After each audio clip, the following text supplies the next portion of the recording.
Permaneça conosco, permaneça. A palavra permanecer, ela tem falado tanto ao meu coração. Quando Jesus ele fala da videira, né, da figueira, aliás, que nós somos os ramos e ele deseja que a gente dê fruto. Quantas vezes ele fala sobre permanecer, sobre ir até o fim. Muitas vezes algumas coisas não acontecem na nossa vida simplesmente porque começamos e não terminamos, né? Simplesmente porque muitas vezes damos início a algumas coisas e não vamos até o fim. E Deus está falando para cada um de nós nesse lugar: permaneça, permaneça, mas permaneça não apenas aqui nessa live, permaneça não apenas aqui, mas permaneça principalmente no Senhor. Permaneça nele, faz do Senhor a sua morada, faça do Senhor o teu auxílio. Independente das coisas, da luta que você possa enfrentar, permaneça no Senhor. Por mais que as tempestades se levantem, por mais que as ondas fiquem fortes demais, e você pensa que não vai subsistir, eu quero convidar você em nome de Jesus a permanecer, permaneça nele. Eu quero hoje falar sobre restituição. Uma palavra que Deus colocou no meu coração no dia de hoje. Eu gostaria de falar um pouco sobre isso. Abra sua Bíblia comigo. No Evangelho de João, capítulo 11. Um texto tão conhecido. Eu quero usar esse texto como pano de fundo daquilo que a gente vai falar hoje. Sobre restituição.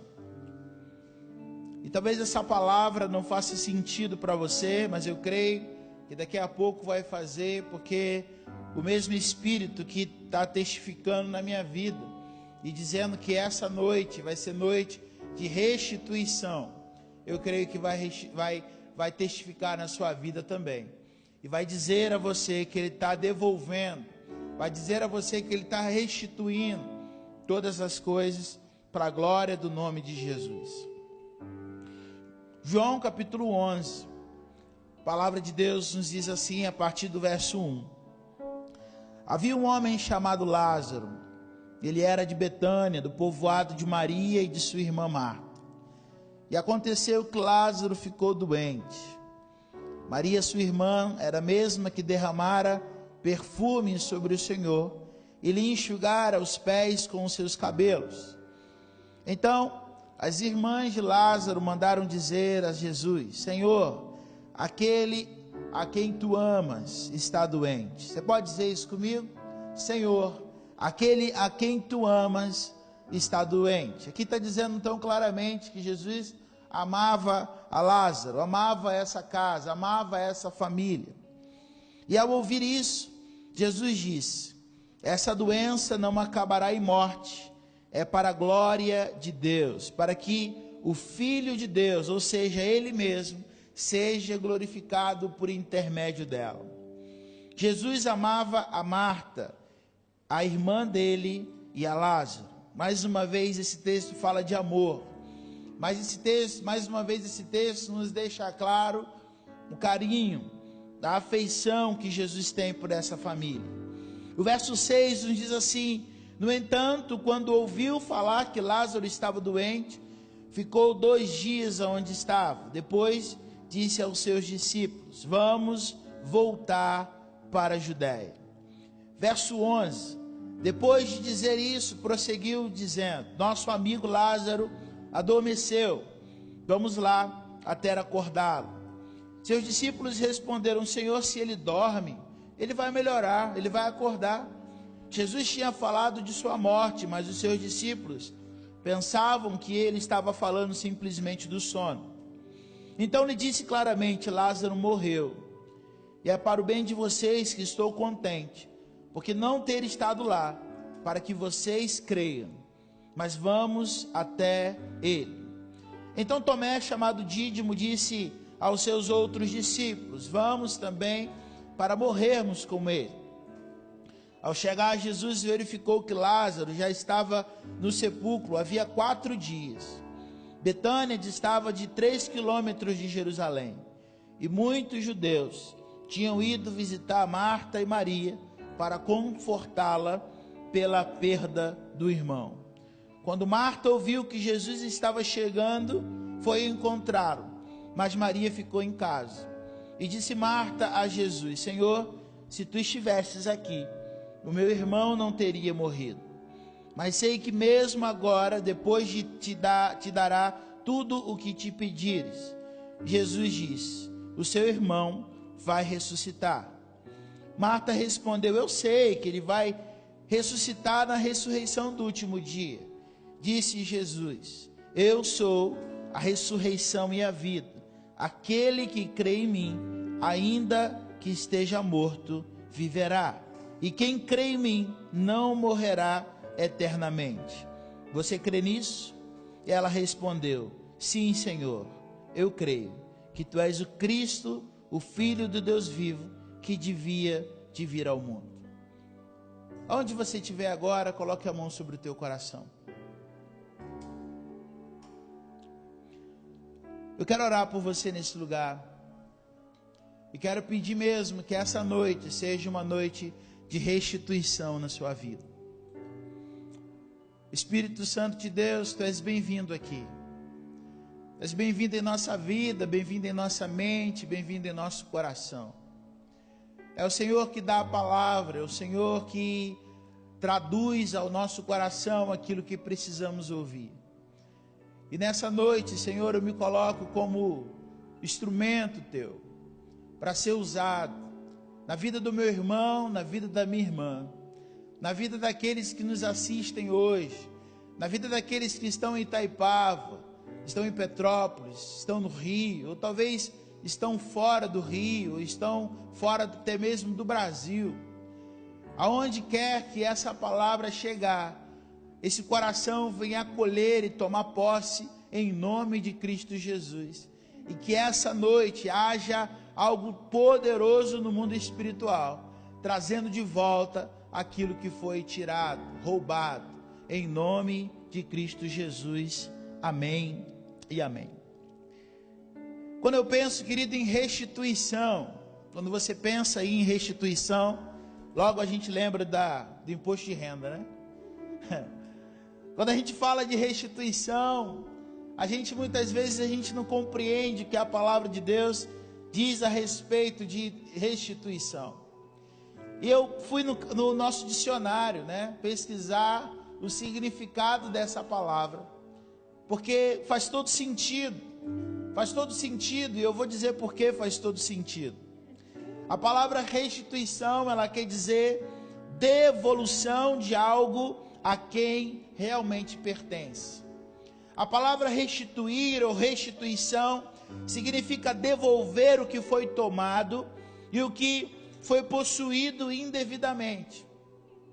Restituição também significa devolver aquilo que foi emprestado. Sabe aquele livro que você pegou emprestado, você não devolveu? Antigamente tinha um CD, né? Que ninguém devolvia esse negócio, né? Quando você devolvia para a pessoa, quando você dá para quem realmente pertence, o significado diz que você está restituindo para a pessoa aquilo que não era seu, mas aquilo que realmente pertencia a ela. Restituição significa dar outra vez, ou seja, eu dou de novo, né? Eu restituo, eu devolvo. E eu gostei muito dessa parte, desse significado aqui também, que diz que é fazer recuperar o estado anterior. Ou seja, quando eu restituo algo ou alguma coisa para alguém, eu estou restituindo não apenas uma coisa, mas eu estou restituindo o estado da pessoa anterior, né? Reconstituir, restabelecer, restaurar. E eu poderia falar mais pelo menos uns 3 ou 4 significados da palavra restituição. Mas sabe por que eu penso sobre restituição? Eu penso sobre restituição porque a palavra de Deus diz em 1 João que Jesus, ele veio devolver e desfazer, Jesus veio desfazer as obras do diabo. A palavra de Deus em 1 João diz que Jesus, ele veio na terra com um propósito. E que propósito é esse? Desfazer as obras do diabo. E quais são as obras do diabo? A Bíblia fala que as obras do diabo, o diabo vem senão para matar, roubar e destruir.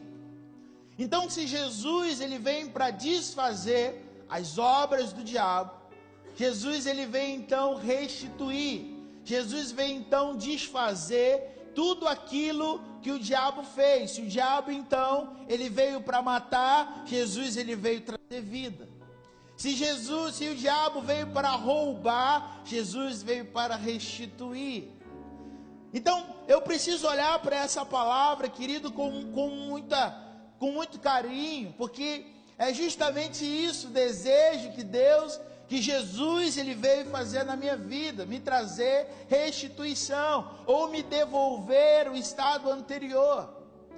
A palavra de Deus diz que antes de Jesus, eu e você, nós éramos inimigos de Deus. Mas Jesus, ele veio restabelecer o nosso estado interior, o nosso estado anterior, que era como amigos de Deus.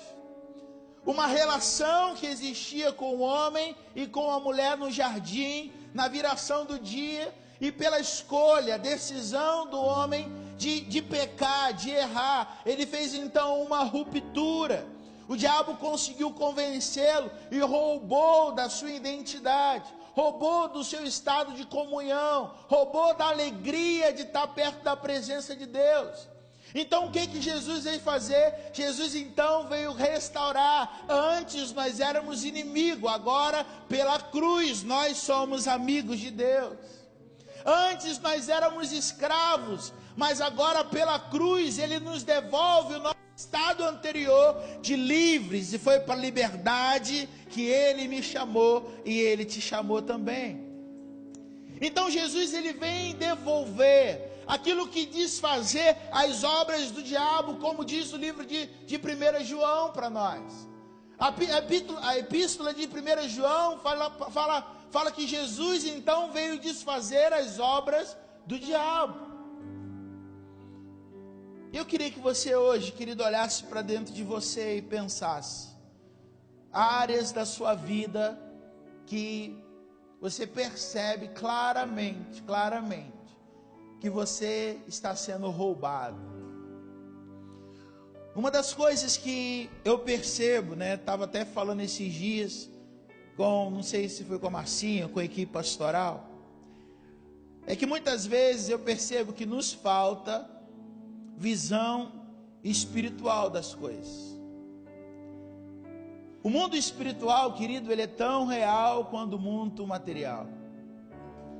Os nossos olhos não podem contemplar. Talvez se Deus permitisse, e Ele permite de vez em quando, mas se isso fosse uma coisa natural para nós, a gente poder ver o sobrenatural, talvez, a gente seria mais crente. Talvez a gente seria mais convicto da nossa fé.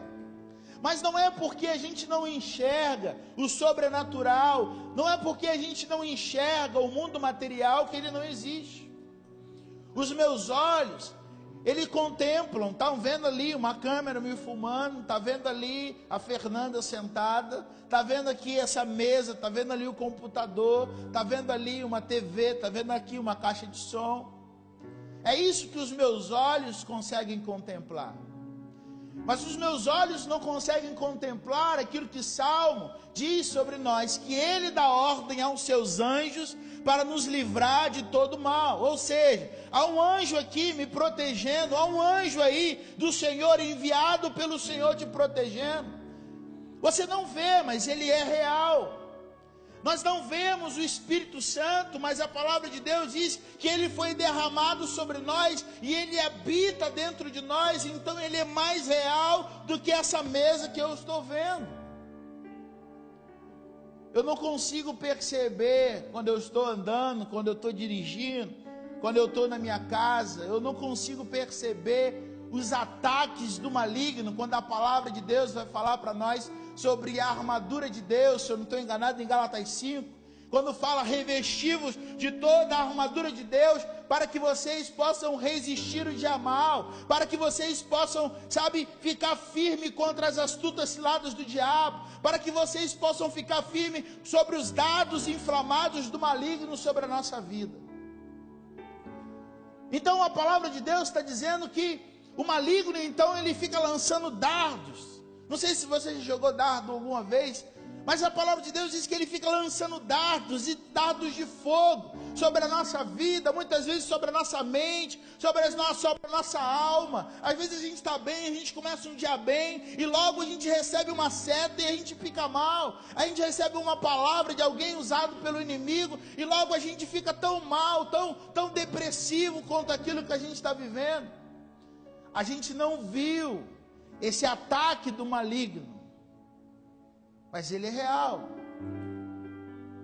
Salmo 124 diz: se não fosse o Senhor que estivesse ao nosso lado, se não fosse o Senhor, o nosso inimigo já teria nos devorado vivo. Feche seus olhos aí. Eu queria que você pudesse ser grato ao Senhor nesse momento. Tantos livramentos, querido, que você não vê, Às vezes você não vê que Deus está segurando você no colo dele. Às vezes você não percebe o Senhor dando ordem aos seus anjos para te livrar de todo mal. Às vezes você não vê o Senhor, ele repreendendo o roubo sobre a sua vida, o roubo sobre as tuas finanças, o roubo sobre o teu casamento, o roubo sobre a sua vida. Você não vê, mas é real. Mas eu queria que você fosse grato a Deus nessa noite, por tudo aquilo que você não vê. Mas se você está de pé hoje, é porque o Senhor tem te sustentado com a sua poderosa mão. Então seja grato ao Senhor. Diga: Senhor, muito obrigado. Obrigado porque eu não vejo o mundo espiritual, mas ele é real. Assim como a tua palavra diz que o inimigo fica ao nosso derredor, rugindo como um leão, tentando nos tragar. Assim, Deus, assim é o inimigo em volta da minha vida. Mas o Senhor é que tem me livrado de todo mal. Em nome de Jesus. Amém, Jesus. Amém. Seja grato ao Senhor em todo tempo. Eu estava falando esses dias que muitas vezes nós não temos essa compreensão, e a gente vive só na esfera do material, só na esfera do natural, esquecendo que nós somos criaturas espirituais, esquecendo, que a nossa luta não é contra carne e sangue, mas contra principados e potestades.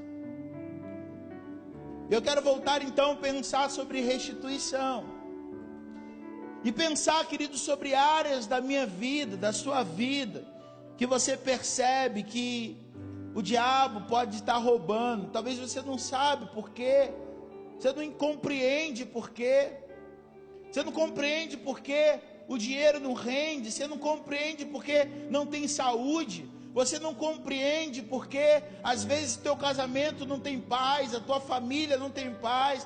Você não vê a hora de terminar esse caos estabelecido no mundo, para você sair de casa, porque não é bom ficar em casa de tanta coisa que você vê, de tanta coisa que você ouve.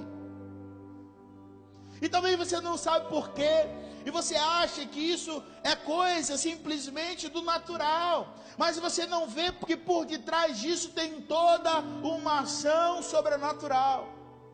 Você não percebe que de trás disso, talvez há áreas da sua vida dando legalidades para o diabo entrar e fazer a arruaça que ele tanto quer. O diabo, ele não precisa de convite para entrar, basta uma oportunidade e uma brecha para ele entrar e fazer roubo, desgraça na nossa vida.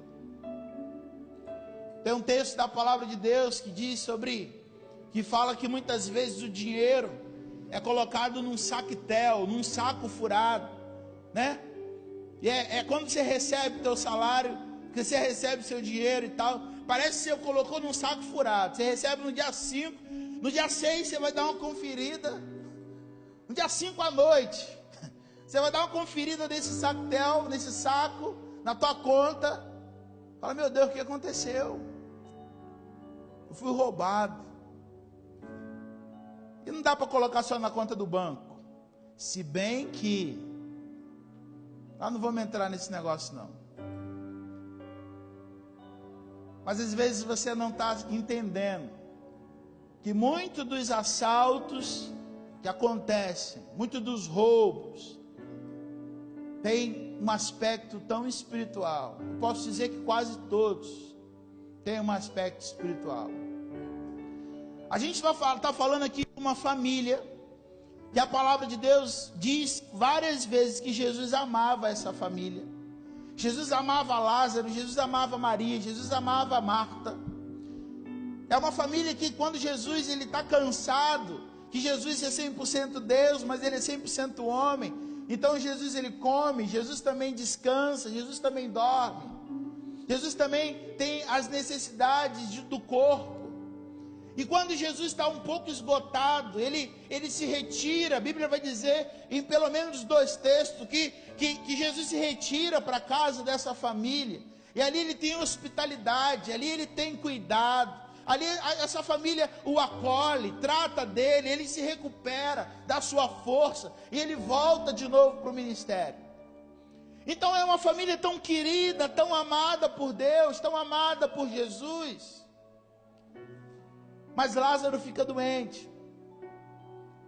E parece, sabe aquela doença que é muito rápida. Ficou doente e logo já acontece a morte. Foi justamente isso que aconteceu com Lázaro. As suas irmãs mandam um recado: Jesus, vem cá com o Senhor, a gente conhece o poder que o Senhor tem. A gente, como de seus discípulos, nós já vimos tantos milagres que o Senhor realizou.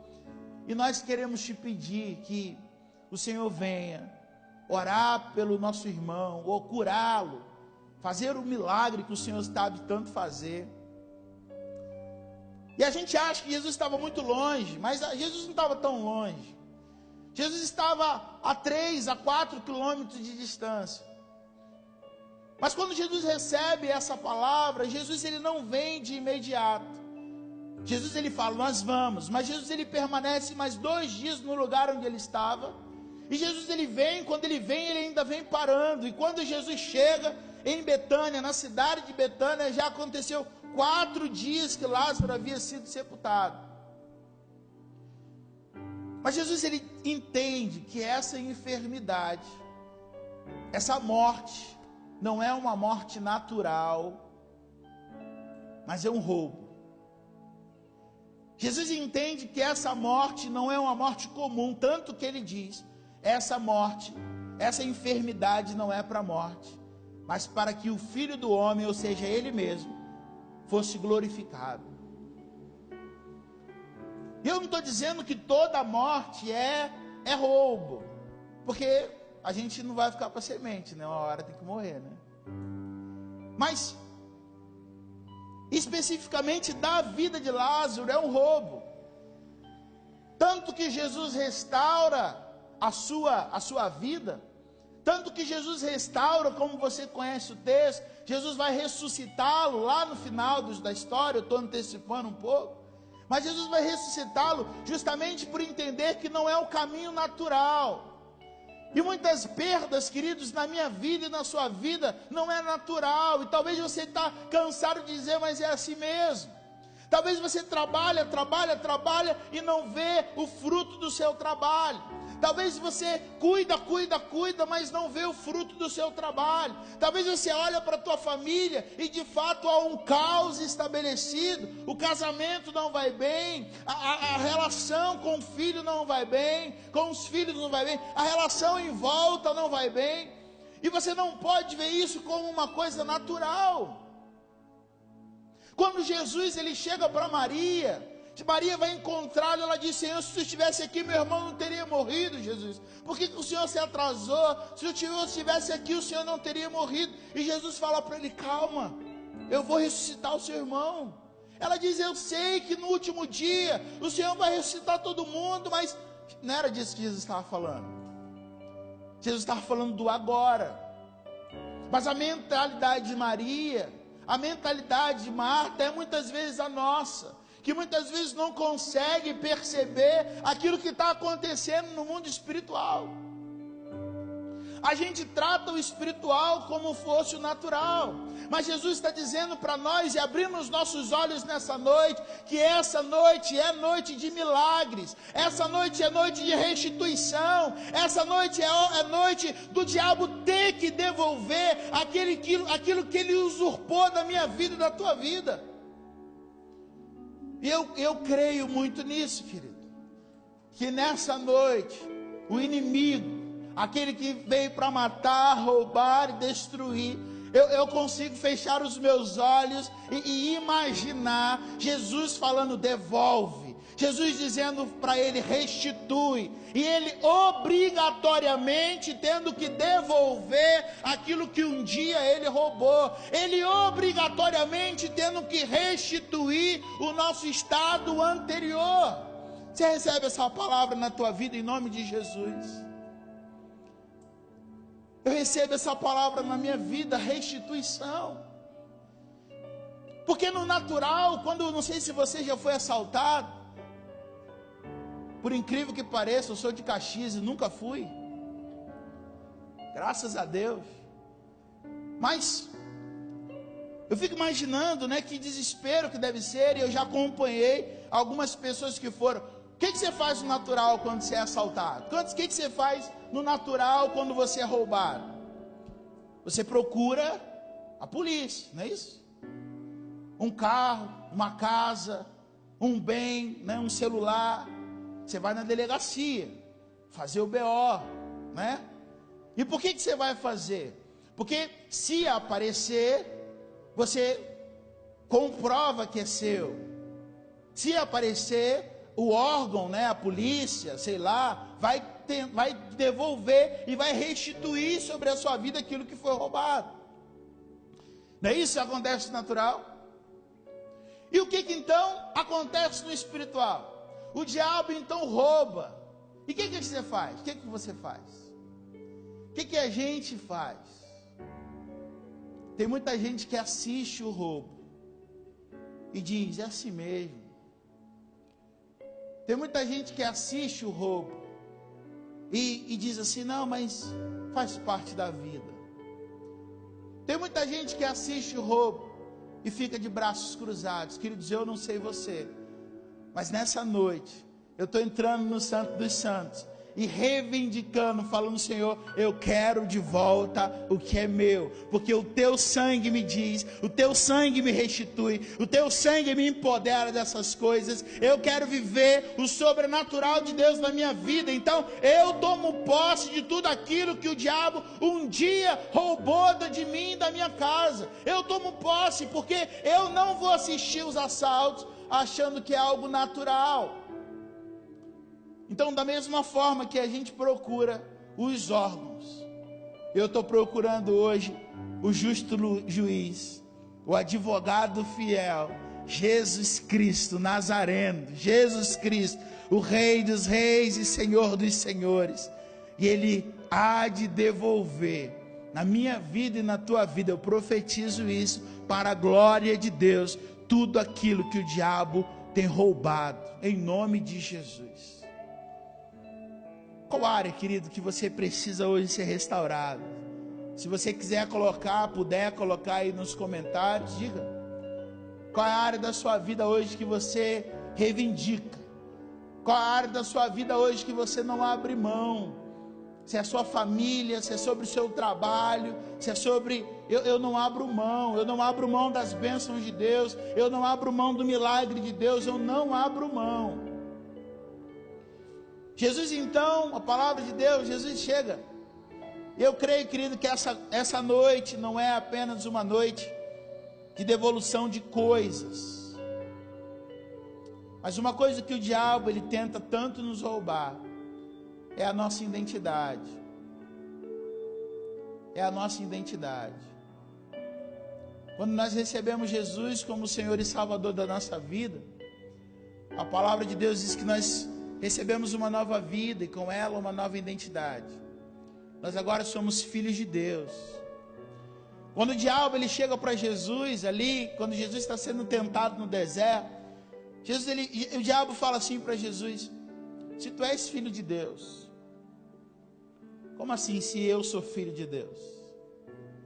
No momento muito breve anterior, Jesus havia sido batizado e o céu se abriu e uma voz saiu do céu: esse é o meu filho amado. Horas depois, Jesus foi conduzido pelo Espírito Santo para o deserto, e ali ele está sendo tentado pelo diabo. O diabo se apresenta para ele, colocando uma dúvida na sua identidade: se tu és filho de Deus, transforme essas pedras em pães. Sabe uma coisa que eu percebo? Que o diabo, ele insiste em trazer e roubar. Ele insiste em, além da nossa identidade de filho e filha de Deus. Tem filho e filha de Deus aí? Tem filho e filha de Deus nesse lugar? Amém? Tem filho e filha de Deus aqui? Amém? Além disso que ele tenta roubar, é que no momento de luta, no momento de adversidade, no momento de confusão, ele coloca em dúvida o amor de Deus pela nossa vida.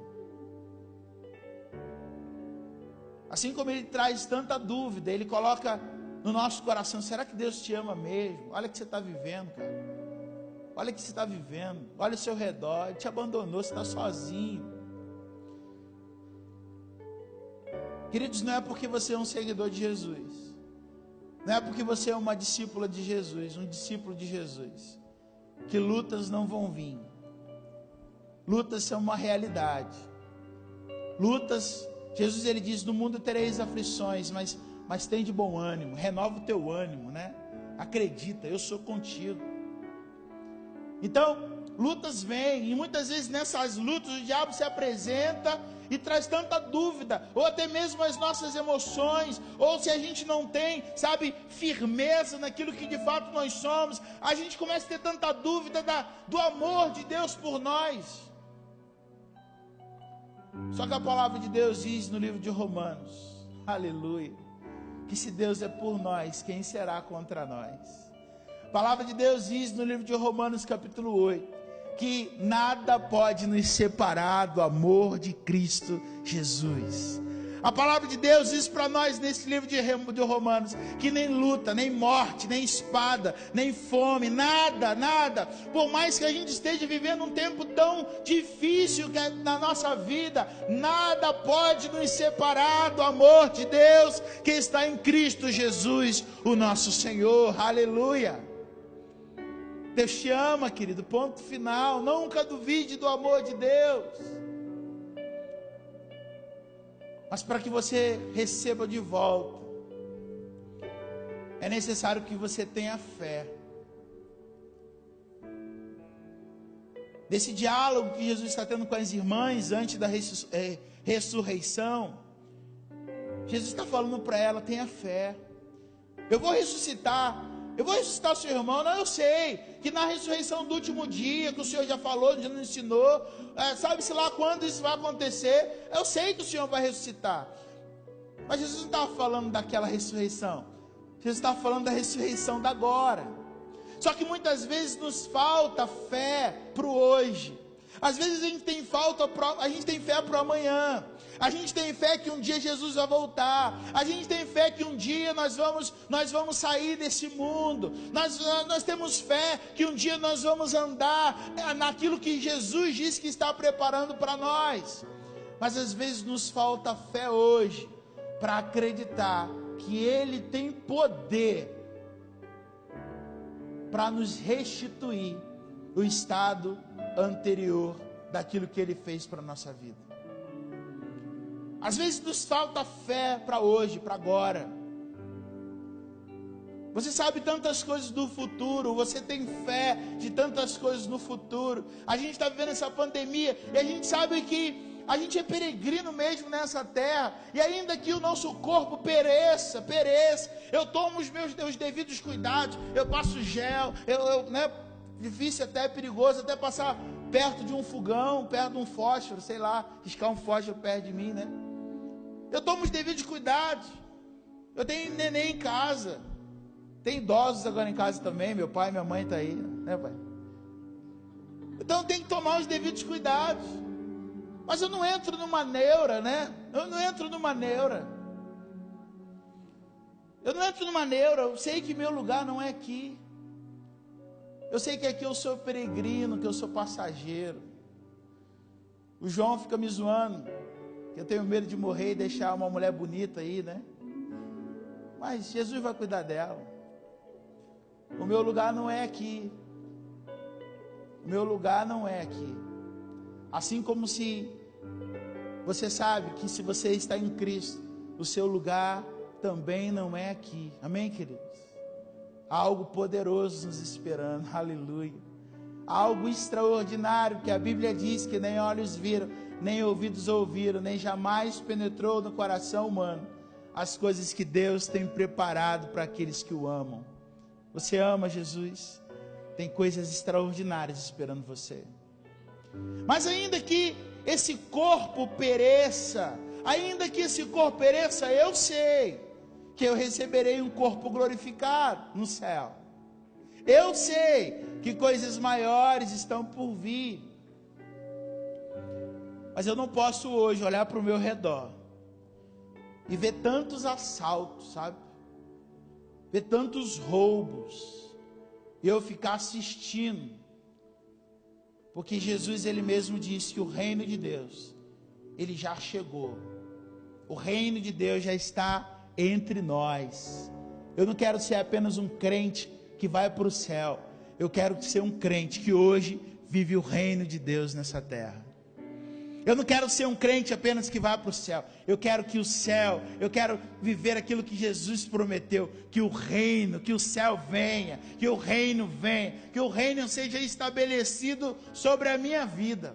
Quando os discípulos de João Batista vão perguntar para Jesus, porque bate uma dúvida em João, se Jesus realmente era o Cristo, o Filho de Deus, esse mesmo João que anuncia, que fala, esse mesmo João que tem tantas coisas, bate uma dúvida nele, e agora ele não sabe muito bem se Jesus, então ele manda os seus discípulos irem perguntar para Jesus na prisão, ele está preso, então ele manda os discípulos perguntar se Jesus era ele mesmo, ou se ele tinha que esperar outro. E Jesus, ele fala para João o seguinte: olha discípulo, vai lá falar para o teu mestre, vai lá falar para o João, que os surdos ouvem, os cegos veem, o coxo anda, e aos pobres é anunciado que o reino de Deus é chegado. Aleluia.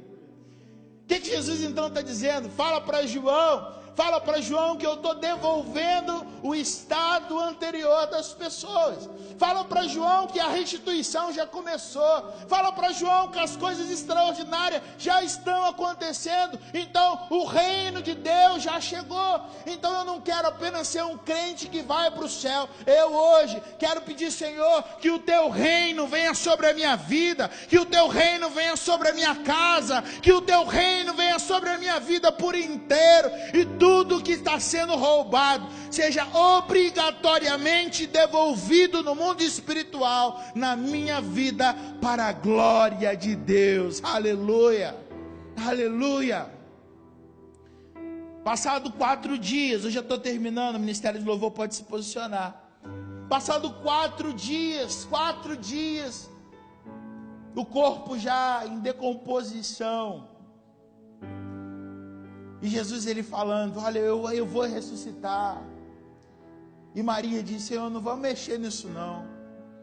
Jesus disse: tira a pedra daí que eu quero fazer o milagre. Não, Jesus, não mexe nisso não, Jesus, porque o cheiro, sabe, vai ter vergonhoso para nós, porque o cheiro da morte, o cheiro da decomposição vai se espalhar no bairro, vai se espalhar na cidade, e vai ser tão vergonhoso para nós. Não mexa nisso, Jesus. Mas Jesus está falando: tirai a pedra, eu vou ressuscitar, eu vou fazer, eu vou transformar todas as coisas, eu vou devolver o estado anterior. Tirai a pedra. Deixa eu te dizer, querido, tem algumas coisas que para essa devolução acontecer, vai necessitar de um posicionamento meu e um posicionamento seu. O tirar a pedra, eu creio que Jesus no estalar de dedo podia fazer aquela pedra voar. Eu creio que numa ordem de Jesus, ele podia mandar os anjos tirar a pedra. Mas Jesus quer ver a fé, Jesus quer ver, sabe, a proatividade. Jesus quer dar uma ordem e pela fé essas pessoas serem movidas. Tirai a pedra. E aquelas mulheres com tanta dor no coração, mas obediente ao mestre, foram lá, retiraram a pedra. E a palavra de Deus diz que Jesus diz: Lázaro, Lázaro, vem para fora. Lázaro, vem para fora. Você consegue imaginar o que aconteceu dentro daquela grota, dentro daquela sepultura? Você consegue imaginar? Passa na sua cabeça. Uma vez eu vi um médico pregando essa palavra, falando sobre o que aconteceu com Lázaro. Ele estava relatando pela medicina o que acontece com o corpo quando o coração para de bater. Porque não foi apenas acordar de um sono. A morte havia chegado, a morte estava imperando naquele lugar. Esse corpo aqui, eu fico às vezes olhando, tem gente que é tão orgulhosa, né? Mas esse corpo aqui, ele apodrece da noite para o dia, é rápido demais. É nojento pensar, mas tanta coisa acontece. O sangue, né, que precisa estar ali sendo bombeado, que está quentinho, que é ele que mantém o corpo quente. Uma vez que ele para, ele talha, ele apodrece. E é por isso que o corpo fica inchado, é por isso que tanta coisa acontece. E é necessário enterrar logo, porque senão o cheiro vai subir. E tem gente ainda que é tão orgulhosa, tem rei na barriga, né? Ah, se soubesse o que acontece quando os olhos se fecham.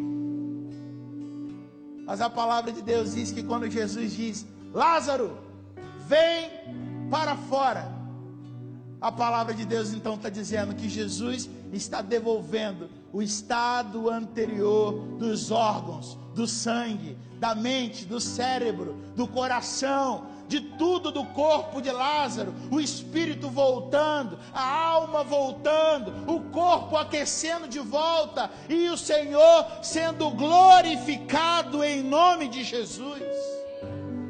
Eu não sei, meu irmão, eu não sei qual área da sua vida que necessita de restituição, mas eu tomo posse, porque se ele diz que essa noite é noite do diabo devolver aquilo que ele roubou, obrigatoriamente chegar na minha porta e na tua porta e colocar aquilo que ele roubou. Eu creio que no mundo espiritual está acontecendo isso nessa noite. Eu creio que está acontecendo isso na tua vida nessa noite. Eu creio que no mundo espiritual coisas extraordinárias estão movendo. Talvez o diabo está relutando: eu não vou devolver, mas o poder de Jesus diz que ao nome de Jesus todo joelho se dobrará e toda língua confessará que Ele é o Senhor. Nós damos ordem agora ao mundo espiritual para que haja devolução em nome de Cristo Jesus. Nós vamos louvar o Senhor com uma canção, e eu quero orar por você em nome de Jesus.